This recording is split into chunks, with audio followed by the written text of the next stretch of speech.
how has Global Awakening as a whole made an impact in my life? Really, it's just been a great vehicle for me to gain clarity on my purpose, what God is calling me to do from a personal standpoint, as far as like ministry and the direction of my life. The other effect it's had on me though, and this is something that's also touched my wife and my other members of my family and even my ministry back home, it's helped cultivate just a culture of worship in my life, a culture of intimacy with the Father. Just day after day being around, amazing people of God, and just, every day praying for somebody, sharing a word with somebody. Enough of that really begins to establish that as part of your everyday life. And I'm seeing that. I actually travel home on the weekends to visit my wife and family. And when I go back, it's just always a carryover of what I'm getting here on a weekly basis. Why did I decide to do second year and take that step? For me, it had to do with just wanting to pursue more. I got saved about 9 years ago, and I was really fortunate enough, the night I got saved, like a radical born-again experience, going from an atheist to someone who not just now believes in Jesus, but is encountering him in the moment. I got a powerful prophetic word that night that God was calling me to, preach his gospel to the nations.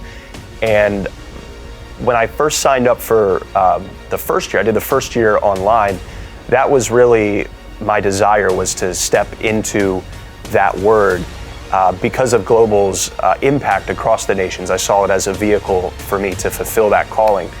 And I got a taste of it. In my first year, I went on a ministry trip down to Brazil, saw some amazing things, took my faith to another level. But I knew there was more. I knew I had more of just more. There was more that God wanted to do. Right now I'm also in the marketplace, but even being in the marketplace and serving God there, I knew there was like a distinct ministry call that he was bringing me to. And so I wanted to pursue second year so that I could step into the fullness of that and just see what God wants to do.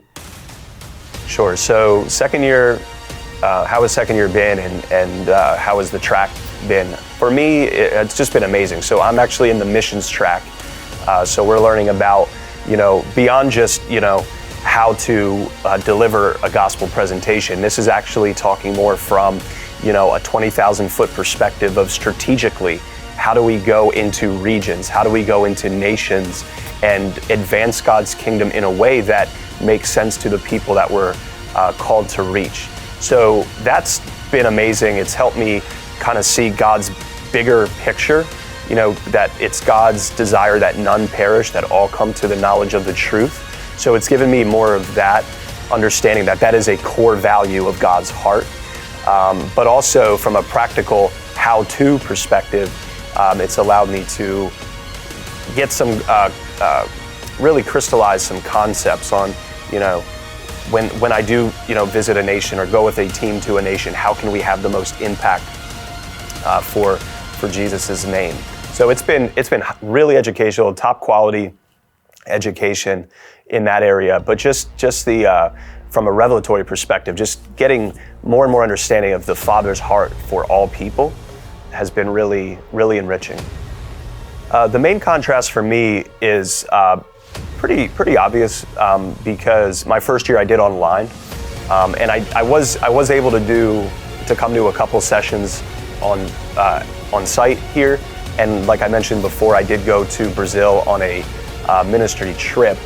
But the biggest difference has just been now I'm able to be more immersed in the culture and able to develop deeper relationships with people. So my first year pastor, Dan Mooney, I communicated him via email, phone call last year, but didn't have a ton of in-person interaction. Now in second year, I'm able to sit down with my second year pastor, Kathy Doral. We're able to talk, and it's just so much more impactful for me to get that one-on-one conversation. And then my classmates too have just been amazing. There's some really amazing students here that they keep me stirred.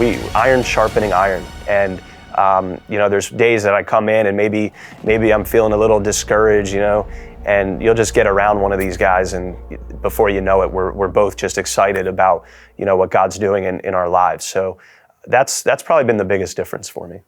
One of the tensions I had in doing first year online while balancing a full-time work schedule was just, the time commitment, right? There's time is a limited resource, and I feel like one of the biggest reasons that I'm experiencing so much this year is I just made the decision in my heart, like, you know what, I'm putting some things on hold so I can go all in.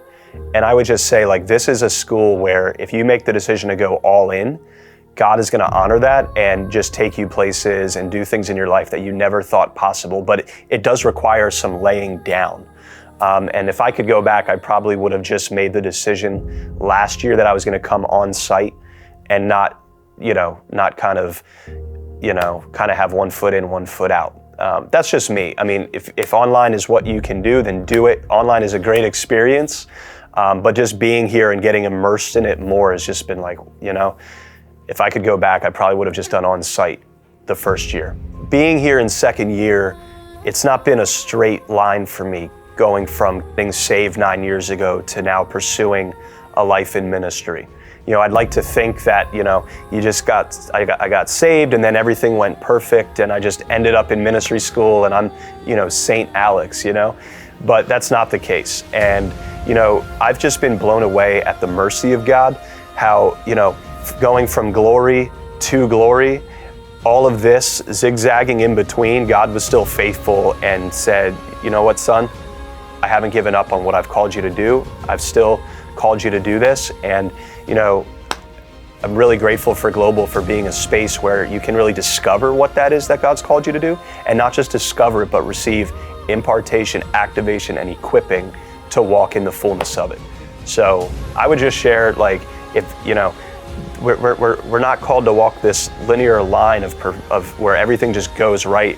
A lot of times as you're transitioning and you're making the decision to go after God more, there's going to be bumps in the road. There's going to be mistakes. There's going to be failures. But as long as you get up and just keep going, God can never stop using you. He never will stop using you. So I would just encourage you, keep pressing on. We all get bumps and bruises, but that doesn't make us any less useful to God. So just keep going.